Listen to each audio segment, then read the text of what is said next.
కూటమి ప్రభుత్వంలో no schemes, only scams. ఎక్కడా స్కీమ్లు లేవు, కానీ స్కామ్లు మాత్రం కావాల్సినవి ఉన్నాయి. అధికారంలోకి వచ్చిన వెంటనే పెన్షన్ 3000 చేస్తానని సంవత్సరానికి 250 రూపాయలు మాత్రమే పెంచి వృద్ధుల్ని, వికలాంగులని, వితంతుల్ని స్కామ్ చేసింది ఎవరు? అమ్మఒడి 15000 ఇస్తానని చెప్పి 13500 ఇచ్చి, అది కూడా ఒక్కరికే ఇచ్చి, అది కూడా 3 సార్లే ఇచ్చి విద్యార్థుల తల్లులని స్కామ్ చేసింది ఎవరు? ప్రతి సంవత్సరం జాబ్ క్యాలెండర్ ఇస్తానని ఒక్క నోటిఫికేషన్ కూడా ఇవ్వకుండా యువత జీవితాలని స్కామ్ చేసింది ఎవరు? మద్యపాన నిషేధం చేస్తానని మంచి మద్యాన్ని నిషేధించి జే బ్రాండ్ని తీసుకొచ్చి డిజిటల్ పేమెంట్లు లేకుండా అధిక ధరలకు అమ్ముకొని మహిళల మంగళసూత్రాలతో స్కామ్ చేసింది ఎవరు? ఇసుక లేకుండా చేసి, కార్మికులకు ఉపాధి లేకుండా చేసి వాళ్ళ పొట్ట కూటితో స్కామ్ చేసింది ఎవరు? సిపిఎస్ రద్దు చేస్తానని ఉద్యోగుల్ని, పోలవరం కడతానని రైతుల్ని, 3 రాజధానులు కడతానని ఓటు వేసిన ప్రతి ఒక్క పౌరుని మోసం చేసింది ఎవరు?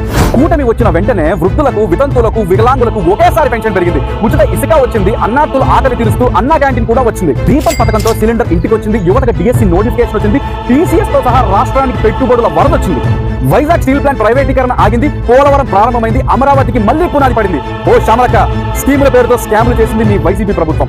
పని, పథకం, పాలనతో ప్రతి పౌరుడి మన్ననలు పొందుతుంది కూటమి ప్రభుత్వం.